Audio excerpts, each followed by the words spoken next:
ఓలకు నియామక పత్రాలు అందజేయనున్న ఆయన అనంతరం ఇరిగేషన్ శాఖ అధికారులతో సమావేశమవుతారు. ఇరిగేషన్ శాఖలో ఉన్న సమస్యల గురించి అధికారులను అడిగి తెలుసుకోనున్నారు.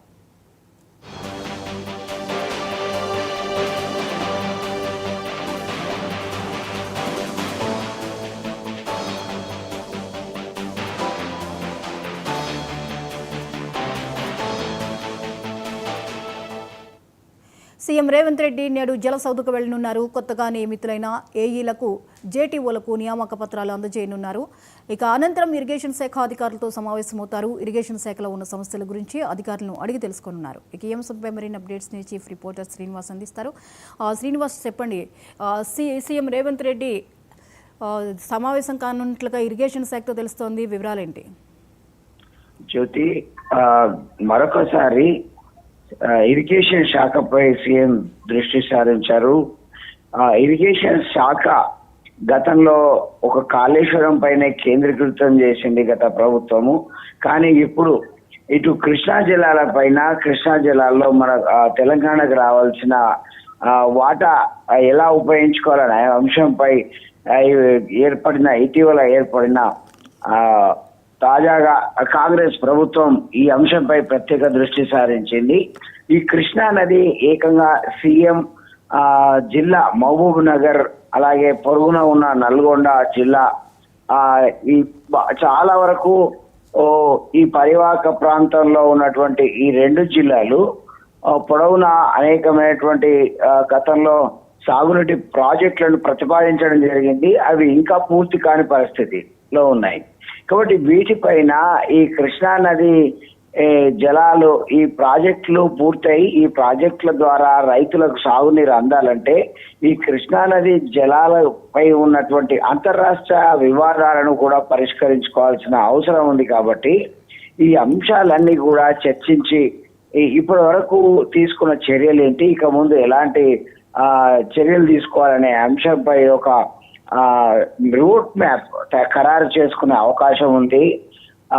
కాంగ్రెస్ ప్రభుత్వం వచ్చాక పాలమూరు రంగారెడ్డి, ఈ ఏదైతే మహబూబ్ నగర్ కృష్ణా పరివాహక ప్రాంతంలో ఉన్నటువంటి మహబూబ్ నగర్, రంగారెడ్డి, అలాగే నల్గొండ జిల్లాలకు ఈ ఆయకట్టు, ఈ కృష్ణా జలాలను అందించేందుకు ఒక ప్రత్యేక దృష్టి అయితే చేపట్టిన పరిస్థితి మనం గమనిస్తున్నాము. గతంలో కూడా పలుమార్లు ఈ రివ్యూలు చేపట్టడం జరిగింది, అధికారులకు ఆదేశాలు ఇవ్వడం జరిగింది. పాలమూరు రంగారెడ్డి పథకంలో భాగంగా ఉన్నటువంటి సమస్యలను పరిష్కరించేందుకు ఒక దృష్టి అయితే సారించడం జరిగింది. అందులో భాగంగానే మరోసారి ఈరోజు ఇరిగేషన్ అధికారులతో సీఎం సమావేశం కానున్నారు. అటు పొరుగున ఉన్న ఏపీ కొన్ని ప్రాజెక్టులపైన అభ్యంతరం చెప్తా ఉంది, పొరుగు రాష్ట్రం. అలాగే ఇతర ఎగువన ఉన్న కర్ణాటక రాష్ట్రం నుంచి కూడా అంటే ఇటీవల ఈ ప్రభుత్వం వచ్చాక నారాయణపూర్ డ్యామ్ నుంచి కొంత నీటిని రాబట్టుకోగలిగారు, విడుదల చేయించుకోగలిగారు. అక్కడి ప్రభుత్వంతో మాట్లాడి ప్రస్తుతం ఉన్న వేసవికాల పరిస్థితుల వల్ల అలాంటి అవసరం ఇంకేమైనా ఉందా, ఇంక మరొకసారి అలాంటి ప్రయత్నాలు చేయాల్సిన పరిస్థితి ఉందా అని కూడా ఈ సమీక్షలో చర్చించే అవకాశం ఉన్నట్టు తెలుస్తా ఉంది. మొత్తం మీద ఇప్పుడు వేసవి కాలం దృష్ట్యా కావచ్చు, రానున్న మాన్సూన్, అది ఖరీఫ్ సీజన్ అనుకోవచ్చు, ఖరీఫ్ సీజన్ పరంగా కూడా ఇరిగేషన్ శాఖ పనితీరు చాలా కీలకంగా మారబోతుంది. ఇప్పుడు తాగునీటి అవసరాల కోసం ఈ నదీ జలాలు ఉపయోగించుకోవడం ఒక ఎత్తు అయితే, రేపు ఖరీఫ్ సీజన్ రాబోయే ఋతుపవనాలు ముందుగా వచ్చిన తర్వాత వచ్చిన ఈ నదీ జలాలను ఏ మేరకు ఉపయోగించుకోగలం, ఇప్పుడు నిర్మాణంలో ఉన్న ప్రాజెక్టులకు ఏ మేరకు నీటిని మళ్లించగలం అనే అంశం కూడా చాలా కీలకమైంది. ఈ అన్ని అంశాల పట్ల సీఎం దృష్టి సారించి చర్చించే అవకాశం ఉంది. ఎప్పటికప్పుడు అధికారులకు స్పష్టమైన సమీక్షలు, సీఎం సమీక్షల ద్వారా ఎప్పటికప్పుడు అధికారులకు స్పష్టమైన సూచనలు వెళ్తేనే గాని పనులు ముందుకు సాగని పరిస్థితి అయితే ఉంటుంది.